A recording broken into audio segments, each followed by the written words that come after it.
are brought to you by Molson Canadian, made from Canada.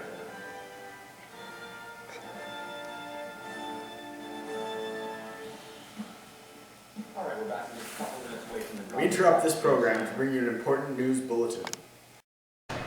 This is your Channel 4 news team reporting live on the battles of Kursk, Kharkov, and Stalingrad.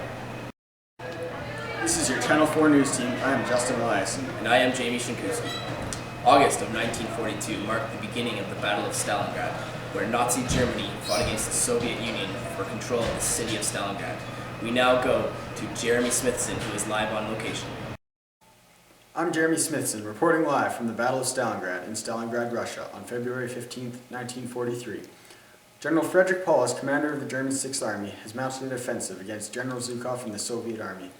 Hitler has ordered this attack on Stalingrad in order to secure the oil fields in Caucasus, although there has been speculation that he attacked simply because of his hatred of Joseph Stalin. This house-to-house battle was fought mainly using rifles, pistols, machine guns, and hand grenades. Zhukov of the Soviet Union has placed snipers at the top of bombed-out buildings in order to use them as lookouts. Hermann Goering, commander of the Luftwaffe, has bombed the city, killing thousands of civilians. There have been over 150,000 casualties. Paulus has circled the city and have the Germans trapped. The Germans have no choice but to surrender. The Soviets have won the battle and remain in control of Stalingrad. Back to you, Jamie and Justin. Thank you, Jeremy. Now, over to you, Justin. The Battle of Kharkov began on February 14, 1943. Heidi Schmidt reporting in the field. I'm here in Kharkov right now in front of one of the last standing buildings in which was once the industrial heart of the Ukraine. Due to the use of mainly tanks and anti-tank guns, most of the city was destroyed in the midst of the Third Battle of Kharkov, which was mainly house-to-house combat. The main generals for the Germans were Erich von Manstein, Paul Hauser, and Hermann Holth, while the Soviets attempted to counter them with their own leadership, such as Nikolai Votin and Konstantin Rokossovsky. Although the Soviets were the ones that controlled the city at the beginning of the war, they definitely weren't the ones at the end due to the major strategy by the Germans, the Donetsk campaign. Did you just say the Donetsk campaign? Yeah. I was a part of that. Manstein, he was my field officer. Oh, he did a great job with the Donetsk campaign. He worked very well and very quickly. And I was a tank driver. I was driving through the streets and there was lots of guns, anti-tank guns and artillery trying to kill me.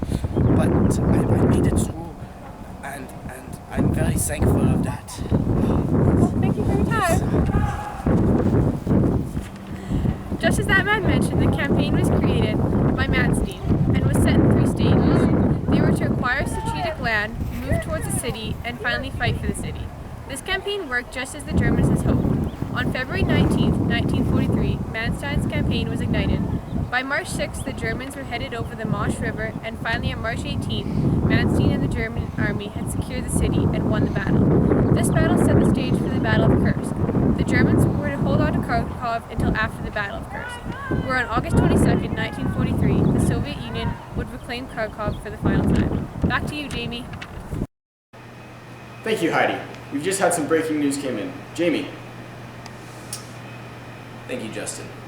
On July 5th, 1943, the Germans launched Operation Citadel, which was their last major offensive on the Eastern Front. They were to try and take over the city of Kursk. Our correspondent, Evgeny Stretsmenikov, is there. Evgeny? The Battle of Kursk was the biggest tank battle ever seen by mankind. It was a huge German offensive to try and gain control of Kursk. 900,000 soldiers, 10,000 artillery guns, 2,700 tanks, and 2,000 aircraft were used by the Germans. About 1/3 of all Germany's military strength was concentrated on the area. Russian generals Rokossovsky and Vatutin set up their defense. 1.3 million soldiers, 20,000 artillery guns, 3,600 tanks, and 2,400 planes greatly outnumbered the Germans. As a defense mechanism, they dug trenches and placed about 400,000 mines. Germany was to attack at 4:30 p.m. on July the 5th, but Russia had captured German prisoners and got them to confess when Germany was to attack. The Russians launched a massive artillery bombardment at 2 p.m. that greatly impacted German morale. On July 12th, the greatest tank battle of World War II occurred in Prokhorovka, 50 miles southeast of Kursk. 1,500 tanks were used in one battle. In this battle, Germany lost 350 tanks and 10,000 men. By July 23rd, Germany was pushed back to where they had originally started their attack. Major consequences had arisen for the Germans, and Kursk was their last major offensive launched in Russia. 500,000 men were killed, wounded, or missing. This is Evgeny Stretsmenikov, Channel 4 News, Kursk, Russia. We have just received an important news bulletin. We received a telegram from Adolf Hitler.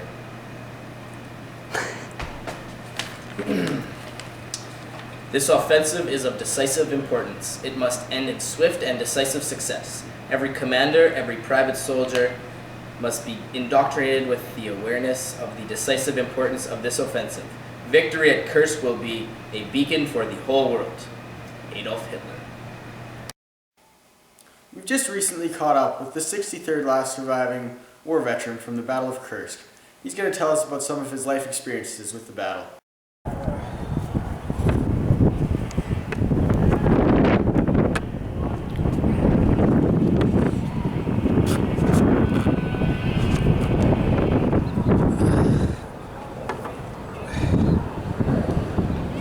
The Battle of Kursk, yeah. That was a long time ago. But I remember it. There was a lot of tanks there. And the Germans attacked hard. They planned that attack well, but our generals defended it. Fatut knew what he was doing. Yeah. We dug a lot of trenches, threw a lot of mines. I remember watching those Nazis. I remember watching them just blow up all those mines. He's taking a step and boom, his leg is gone. Yeah, I tell ya, that battle won us the war. Lost it for the Germans, oh.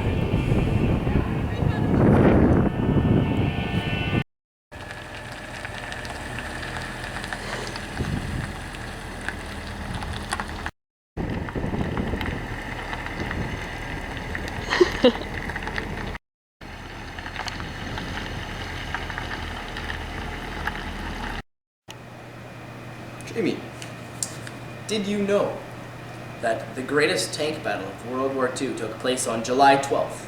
In total, 1,500 tanks were involved at Prokhorovka, some 50 miles to the southeast of Kursk.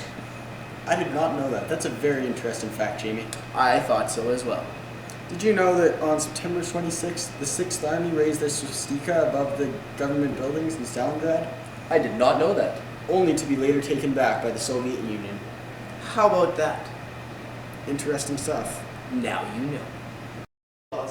And now Justin with the weather. Over in Stalingrad here, we have a cold front moving in. There's going to be lots of snow over the winter, extremely cold. Stock up for your supplies, you don't want to be running out. I'm here with Jamie Shinkuski after the second scene. Jamie, what do you think you can do to make our film just that much better? It's been a good effort out there so far. I think that if we keep going here and just put in a couple clips of maybe a soldier out in Stalingrad from the field, maybe a live clip or something, and just keep going for the rest here, and it'll be a good effort by everyone, and that's all we need. Very good point. Thank you, Jamie. All right, thank you. I'm sitting in a bombed out building in Stalingrad. It's the winter of 1942. It's so cold. We're running out of supplies and fuel.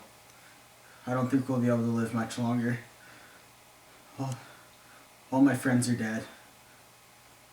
All of them.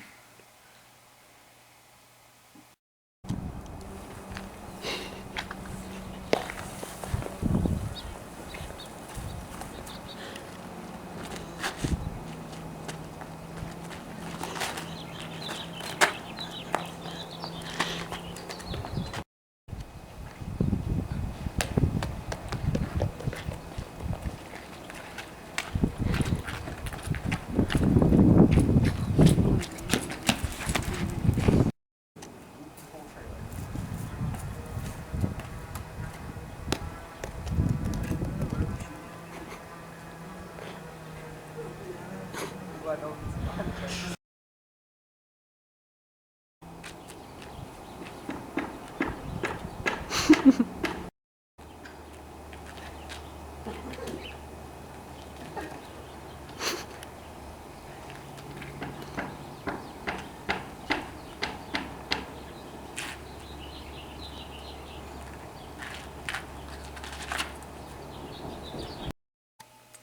those of you wondering, where exactly did these battles occur?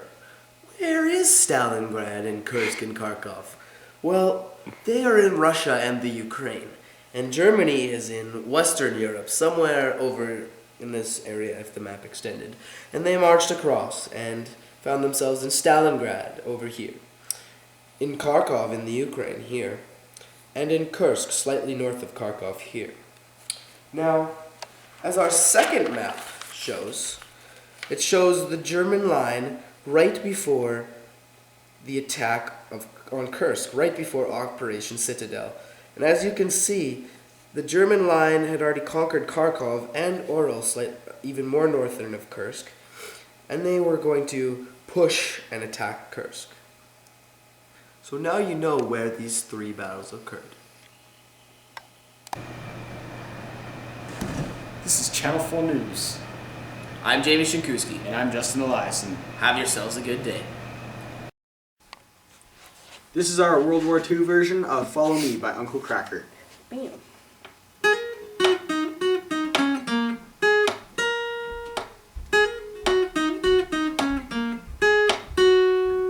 Don't know how I got here, I don't know why, but I got this feeling that I'm gonna die. Grenade in my hand and I got a gun.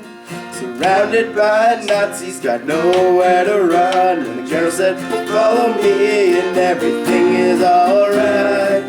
We're gonna put up one hell of a fight. And if you wanna leave, I can guarantee you'll get yourself killed by the Nazis. Stalingrad, it was very cold, and most of the guys, they were not very old. They were 18 years, not much more, defending their country, fighting the war. The girl said, follow me and everything is alright.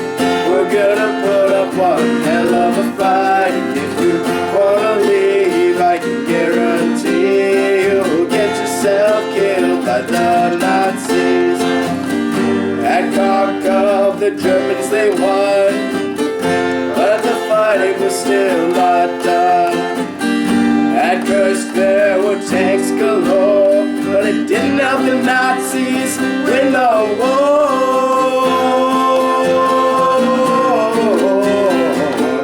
We're gonna put up one hell of a fight, and if you wanna leave, I can guarantee you'll get yourself killed by the Nazis. I don't know how I got here, I don't know why, but I got this feeling that I'm gonna die. Grenade in my hand and I got a gun. Surrounded by Nazis, got nowhere to run.